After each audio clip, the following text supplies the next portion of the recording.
Personne n'est né footballeur, même moi qui, voilà, j'ai plusieurs années de pratique, mais j'ai bien débuté à un moment avec des choses qui étaient beaucoup plus fortes que moi à l'époque. Donc vraiment, tout le monde a sa place sur le terrain.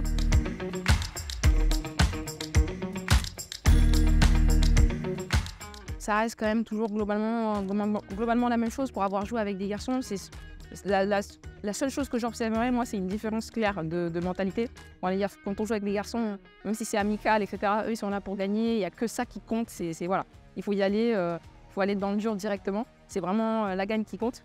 Alors qu'avec les filles, on est plus sur une autre optique. Là, sur la S-Lille, on a fait pas mal de matchs amicaux. On n'a pas toujours gagné. On a toujours gardé cet état d'esprit de progresser. On se félicitait toujours d'avoir, par rapport au match précédent, progressé, élevé le niveau.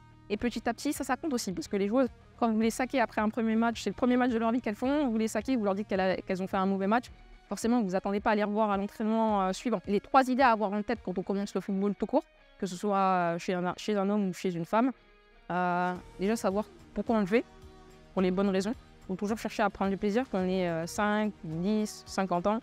Deuxièmement, voilà, il faut être aussi ouvert, pédagogue, parce qu'on n'a pas tous les mêmes niveaux. Soit chez les filles, chez les garçons, il y a des niveaux disparates. Donc il faut aussi avoir cet esprit d'accompagner les autres.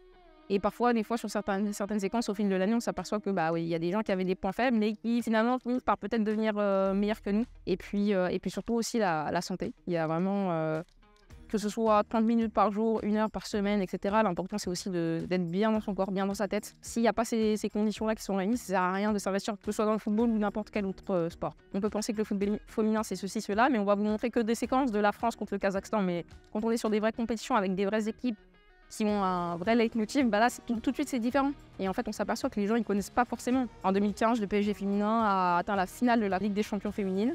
Donc en demi-finale, le PSG a affronté Wolfsburg. Et c'est là que je me suis dit, ah oui, il y a aussi du spectacle, il y a des choses qui se prouvent. Et puis moi, ça se trouve que c'est aussi mon club de cœur. Donc forcément, les voir à ce niveau-là, ça m'a forcément beaucoup plu. C'était la première fois où vraiment je me suis pris une claque de football parce qu'il y avait eu l'équipe de France en 2011, etc. Donc il y avait eu un engouement qui commençait à se développer. Mais là, en 2015, on était aussi sur une phase de transition où il y avait beaucoup plus d'investissement, beaucoup plus de choses. Et moi, je sens qu'il y avait quand même eu un avant et un après 2015.